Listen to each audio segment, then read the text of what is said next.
I'm Allie. Join me as I create these crystal ring donut earrings. So these crystal ring earrings create that donut effect with different sizes of bicones. If you want to check out the exact materials, go ahead and look below the video. There's a little description. Click that show more and you'll get links to get back to our website. Gather up your materials and your bead on it board and let's get ready to get started. So to do our crystal ring earrings, we're going to be using 2, 4, and 6 millimeters. So we're going up by 2 millimeter with each of our crystal. The internal bead or the bottom of our right angle weave is the 2. The walls, the right and the left, are going to be the 4, and the top is going to be the 6 millimeter, going with a little bit of an ombre feel as we get darker towards the exterior. To begin, I have a size 10 needle, just showing 2 to help you guys out. Mine's bent up a little bit. Just go in, straighten it out, holding your pliers, good to go. And I have size 6 dragon thread along with a stop bead at the end of my 4 feet of thread. We are going to begin with right angle weave. The side of our box is going to be our 4 millimeter. We're going to add a 15 between each bead. The top of the box is going to be a 6 millimeter, 15. Right side of the box, 4 millimeter, 15. Bottom of the box, 2 millimeter, and a 15. From here, we let it drop down next to our stop bead, and we're going to make our first box. Taking our thread and needle through the right hand side bead, which is the first one, away from the stop bead, we create our little first right angle weave unit. To continue the right angle weave unit, I want you to sew through your 15 and your 6 millimeter and your 15, which is the top of your box here. And I want you to come down and out the right-hand side of the box, which is always going to be a 4 millimeter bead. You're going to exit the 4 millimeter bead prior to the 15-0, and then we're going to do our next right angle unit. Our next right angle unit consists of a 15, our bottom bead, which is our 2 millimeter, 15, right side, which is our 4 millimeter, 15, and a 6 millimeter, which is our top, along with a 15 after it. Coming down through that 4 millimeter bead there on unit number 1, we're going to go into the same bead from the top after adding the 3 additional beads, which start and end with a 15-0, including 15-0s separating them out. That's going to get your second right angle unit. Now, naturally, this is going to go into a donut shape. The reason is because we're using 2s on the bottom, which are smaller than the 6 on the exterior. Again, we always want to get to the right side of the box, going through the 15 to 15 at the bottom. And then again, exiting through the 4 millimeter crystal on the right-hand side. We're going to repeat this a total of 8 times till we have 8 right angle units. And then after the 8th one, we're going to use 1 unit, the 9th one, to add the 2s together to get our ring here. Here at the top again, 15-6 for the top, 15-4 for the new right side, 15-2 for the bottom, 15 into the bottom of the 4 that your thread is currently coming out of. Once you have that there, we need to get to the right side of the box, going through the top, 15-6, 15, and then exiting after the 4 millimeter bead on the right hand side. This is 3 units, 1, 2, 3, and we have 5 more to go before our 9th unit, which is going to bring it all together. To close up our ring here, we have our thread coming out the right hand side of the last unit. You can see it's naturally curving in again because 2 to 6 millimeter on the outer edge.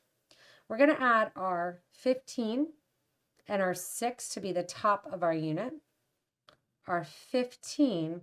And then instead of adding another 4, we're going to go back into the first 4, making sure we're not going through the stop bead, sewing down towards the center as we add that top bead. When we exit there on the interior, I want you to grab a 15, your 2 millimeter, and a 15, and go back through the bead that your thread was currently coming out of, that 4 millimeter of the last ring. You can see now you have your ring, and what we need to do is add some stability. So we're going to sew down through this last unit, going into the top here, into the 11, into the 15, and we're going to get to the interior of the design. To get to the interior, you're going through that first bead that your thread put on. And now we're going to just kind of move that stop bead out of the way. We're going to sew through 15, 2 millimeter, straight through the 2 15s, 2 millimeter, 2 15s, 2 millimeter, etc. So you're going straight through all the beads that run along the interior of the design. We're not adding any beads or anything like that. We're literally just sewing in. And what's going to happen is all of these baseline beads, the 2s with the 15s next to them, are going to sit nice and in a circle. So I'm going to take this the whole way around, not just once, but twice. And then we're going to get our needle to the outer edge and reinforce our outer edge. There's so many differences that you can do in this design. So make sure to comment below, build each other up, and help each other out by giving other suggestions that you would love to see in this design. Different size options, different colors. And this is one of those that I think once you make one, you're going to realize I should make 12. And everybody's going to have these as the gift this year that you are giving. So go ahead and move that stop bead out of the way. This is finishing rotation number 1, going through and connecting that first 15 to the last one. Give a nice tight pull. That tightens up that circle. Go ahead one more time around the interior circle, and then we'll pop out to the outside. To get to the outer edge, I have my thread and needle exiting between 2 15s on the interior. We're going to go up through the 4 millimeter here along the side. And now we're going to go the whole way around the exterior ring. There is space though around the exterior ring. So we're going to go through the 15-0, the 6 millimeter bead, the 15-0, and then before you go into the next 15, 6, 15, add one more 15, and then proceed through the 3 beads at the top of the next right angle unit. When you exit after those 3 beads in that right angle unit, add another 15 and go the whole way around. Adding the 15 in then to that outer edge, you're going to do it once, and then you're going to sew your thread through one more time without adding any beads, just like we did to the interior, to stiffen it up a little bit before we add our wire guard. After stiffening up this outer side, what you're going to do is have your thread and needle exit after the group of 3 15s. Grab a wire guard or a wire protector. If you're not using that, you can make a little loop with seed beads or attach to a soldered ring. Going in here, I'm going to go down the opposite side of the wire guard, making sure that my thread hangs out in the U channel of that wire guard, and go back into the opposite side of those 3 15s that your thread is currently coming out of. Sew in there, and that wire guard is just going to sit right along the top. Reinforce another time through, going up through the top, down through the other side of the wire guard, and as you do so, make sure again that your thread stays in that top channel of the wire guard. Go through those 15s one more time, and through the next 6 millimeter bead. From here, go through the first 15, right after the 6, down through the 4 millimeter,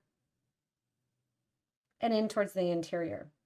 I'm going to take my thread and needle back through that interior row the whole way till I get to my stop bead, and then simply tie the 2 ends of the thread together. The green thread really hides well in with the blue beads, so you're not going to have to worry about it. And I can't wait to see these maybe even as a rainbow in all different colors, going like an ombre around the circle, going in an ombre from the front to the bottom. And even if you want to expand a little bit, you can even go to a next outer row where you include a second row of your right angle weave and use some 8 millimeter beads as well. Go ahead then and take off your stop bead, tie the 2 thread ends together, and just fuse them down. Once you're done with that, grab your ear wire. Open up if you're using a traditional fish hook by pulling to the side and not back, sliding on your wire guard, and closing up your ear hook to complete your fun crystal ring earrings. Thanks so much for joining me in creating these crystal ring earrings. It is really fun to see the different sizes with traditional stitches like right angle weave and see how they go together. I can't wait to see everybody else's design colors and options that they choose. Remember, if you haven't yet, hit that little subscribe button, and if you need anything, check below the video in the description 2 links to our site. As always, thanks so much for watching and stay tuned for more inspirational videos.